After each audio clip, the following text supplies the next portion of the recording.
r/TooAfraidToAsk.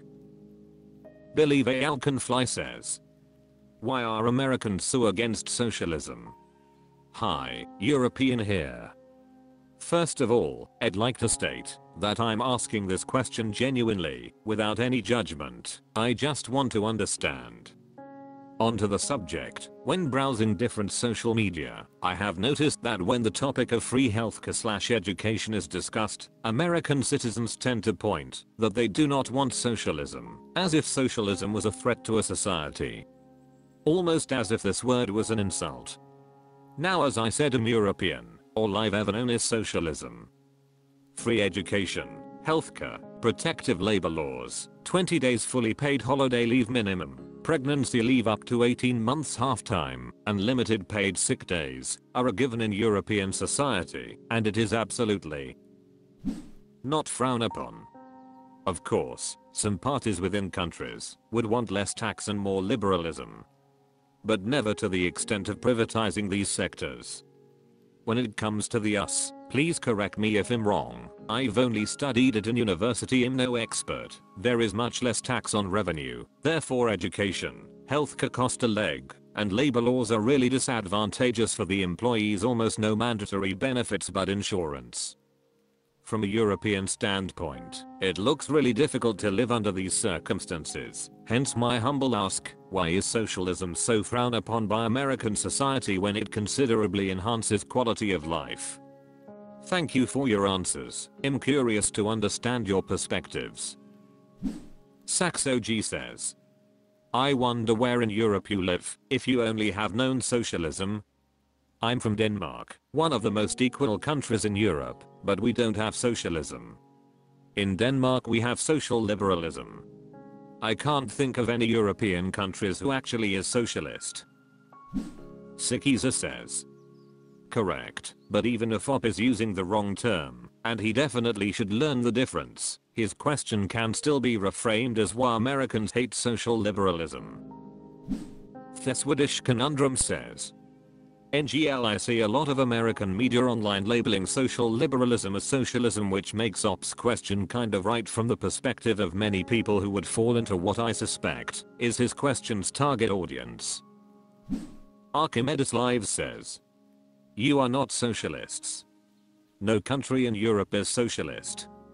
People miss us in that word. Every country in Europe, like America, has a mixed economy. European countries tend to have larger federal social welfare systems. This is not socialism. Attend to Shenanigans says, came here to say this. Having social welfare policies are not the same thing as socialism. The two get conflated too often. Milkman Blazer says, America has a history of fighting communism.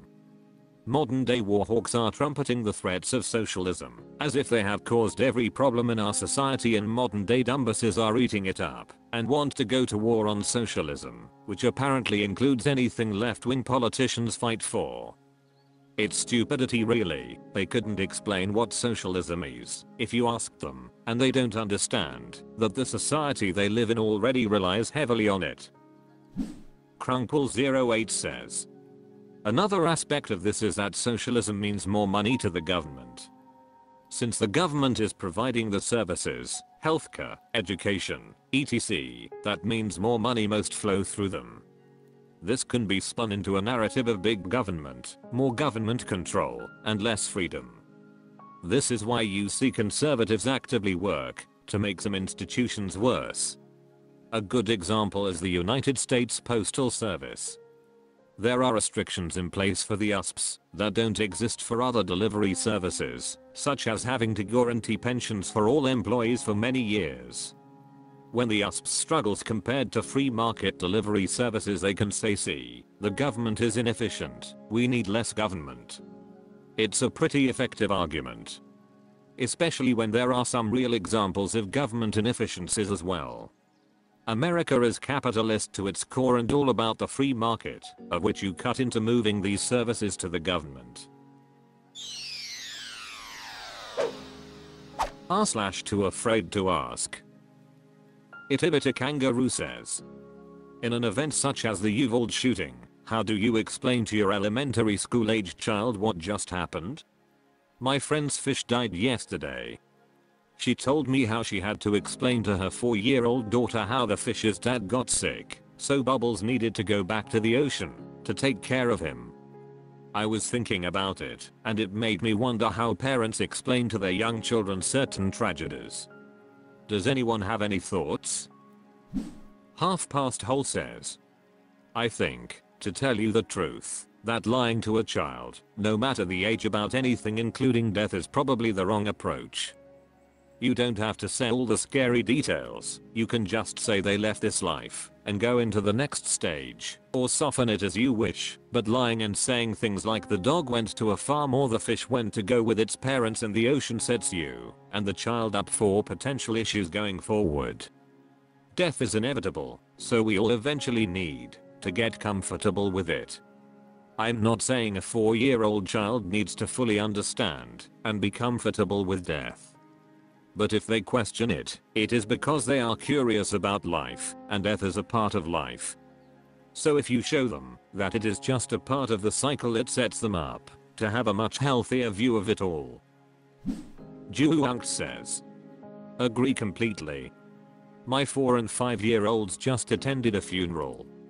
Nobody super close with them, but it wasn't a huge thing to take them with me because about a year ago, we found a squirrel that had been seriously injured and obviously would not survive, and they helped make it comfortable / protected from predators so it could pass peacefully, and got to see that process, then help find a good resting place for its body.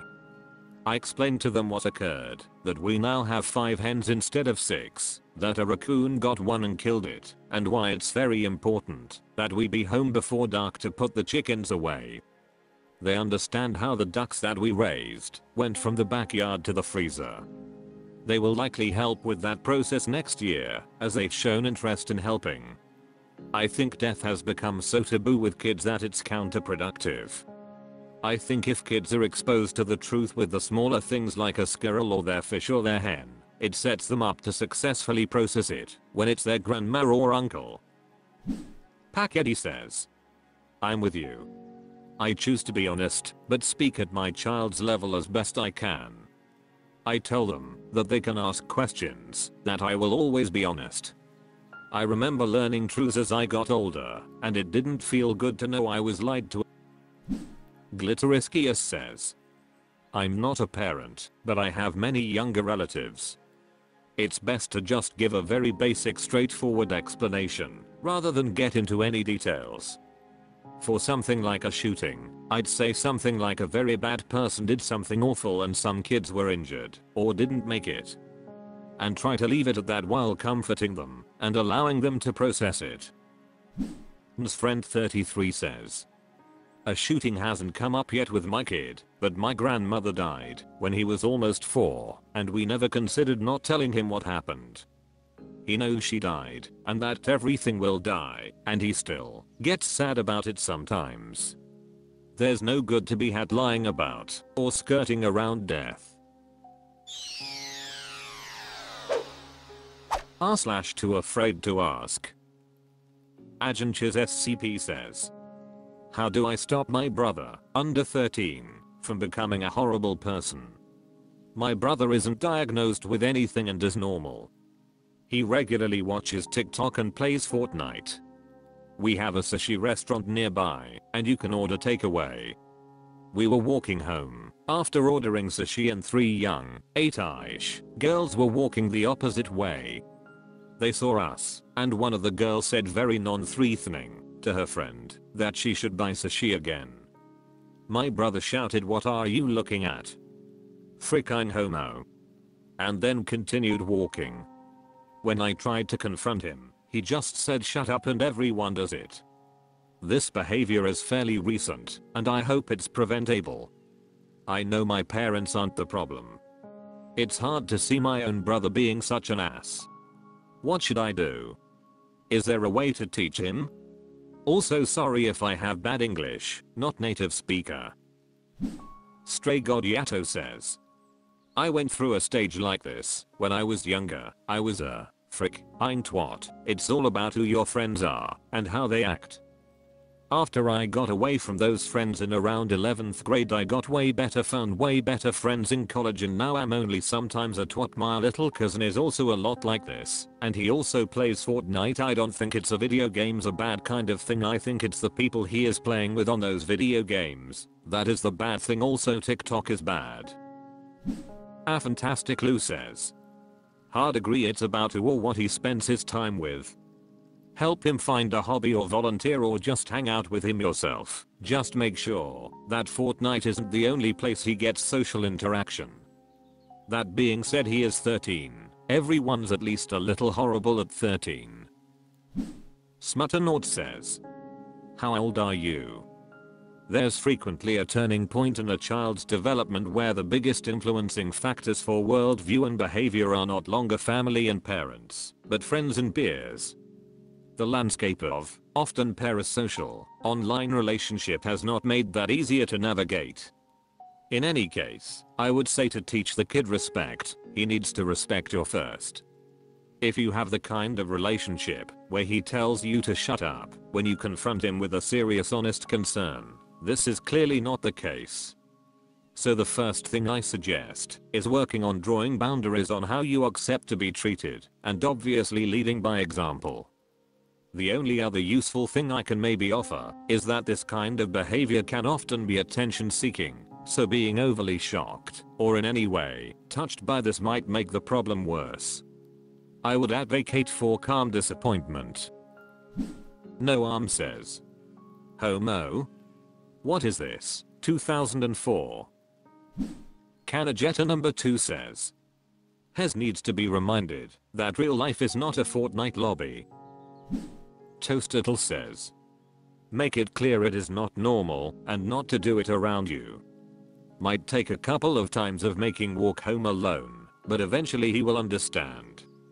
Sounds like he has some crappy friends, but to be fair, kids around that age take their cues from whoever they think is cool, whether they are or not. McMaster0121 says, a lot of things that are similar to what your brother is saying definitely come from men who are very toxic on social media and preach about embracing toxic masculinity, so I'm sure he probably sees those videos. I see more and more posts about younger teens subscribing to these divisive beliefs and lies that are shouted by these influencers, and I'm sure by the other guys his age he plays with. Like others have said, just make sure to teach him respect of others and make sure he realizes that he needs to grow his own beliefs as he gets older and not repeat these awful things he is seeing/hearing on social media.